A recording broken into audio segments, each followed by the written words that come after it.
Mr. Trump, I'm here because your CIA is saying that we Russians tried to make you win election. I know, all lies made up by some very bitter people who need to move on. So you trust me more than American CIA? All I know is I won. Wow. Wow, this guy is blowing my mind. Saturday Night Live taking on this simmering tension between President-elect Trump and the U.S. intelligence community. Here with me to discuss this and much more, former Republican Congressman of Michigan Mike Rogers, a CNN national security commentator, Democratic Congresswoman Debbie Dingell of Michigan, CNN political commentators Alice Stewart and Van Jones. Congressman, try to explain this to me. Why the friendliness to Putin, even at the expense of our own U.S. intelligence agencies? What is the game plan here from President-elect Trump, if there is one?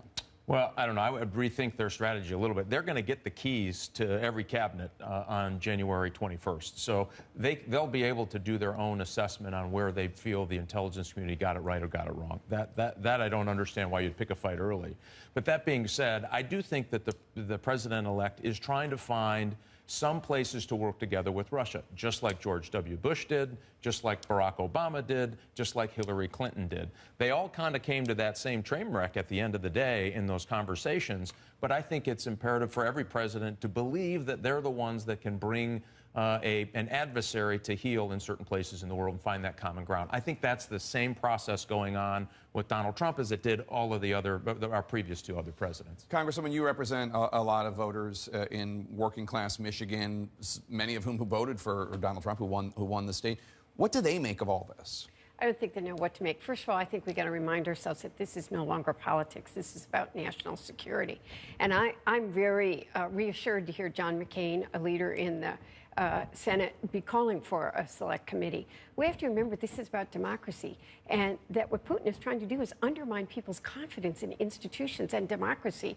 So when we've got every intelligence agency saying, FBI, CIA, DIH, and Homeland Security saying the Russians tried to interrupt and to undermine people's confidence, we've got to look and know what's happening, and that's the responsibility of the Congress. The Constitution sets up checks and balances, and we've got to be responsible to make sure. This is baffling to anybody with a functioning brainstem. I mean, we have to be honest about this. Yes, other presidents tried to say nice things about the Russians and other, warm things in their heart and they love, not in the face of an active attack on the country. Cyber war is real war. So you have an active attack on our country, and you have the president-elect cannot find it in himself to say this is wrong, and it needs to stop. Listen, he can respond personally to an attack. He can respond as a partisan to an attack, but he can't respond as a patriot to an attack. This is an attack on our country. And I just think that everybody's sitting here trying to pretend this is normal. This is not normal, and it's dangerous. Do you think, Alice, that one of the things going on here is that President-elect Trump is concerned that any acknowledgement of the Russian hack, which all 17 U.S. intelligence agencies now agree happened, right, although they disagree about what the motive was, that any acknowledgement feeds a narrative that he's an illegitimate president? Is that the concern? No, I think clearly there's one thing to keep in mind. There's one president at a time. And if you look at the cornerstone of Donald Trump's foreign policy, it is peace through strength, which is something that Putin will respond to. And let's not forget, I don't think we need to mistake the fact that he might be friendly towards Putin, that's going to be the way he's going to proceed as president. And rewind 4 years ago in the debate with Barack Obama and Mitt Romney, when Mitt Romney voiced concerns about Russia being a top threat to this country, President Obama mocked him and wrote that off and has not been strong and pushed back against Russia for many years. So that brings us to this point that we're at now. So I think his weakness towards Russia has made Putin strong. And I think that is the big concern. But there's a danger for the Trump presidency on this one. His brand is strong for America, not weak for Russia. And so he begins to open the door for people who do want to undermine his presidency by not being tough on this, and it literally makes zero sense. Let me ask you a question, Congressman. Are you concerned at all? The real practical implications of this are there are NATO states right next to Russia, and what if Putin decides to try to go into the Baltics? Do you think that President Trump would send U.S. troops to dissuade Putin from doing that, or even from defend, or even to defend the Baltics? You know, I know there've been lots of conversations about what does it look like to push back on the Russians.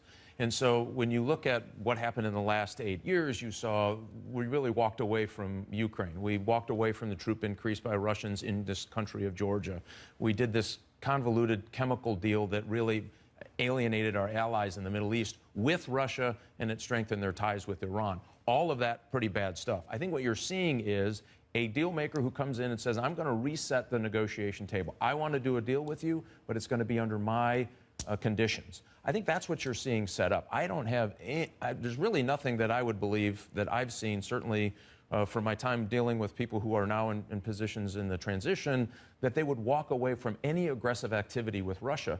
But I do think they're trying to say there's a different way we're going to do this. We're either going to do this with a tougher negotiation stance, peace through strength. We're going to increase our military presence. We're going to do better NATO operations. There's some talk about even going in and having joint operations in Poland and other places militarily. So I think that changes the conversation pretty quickly. We're getting hung up on this issue. But listen, America has been in a cyber war for at least 8 years, and we're not winning.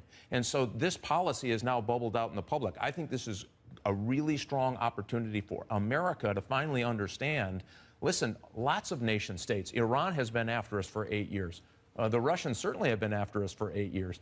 For the president to make a phone call and say, well, cut that out, tells you how far we are behind in solid peace through strength diplomacy.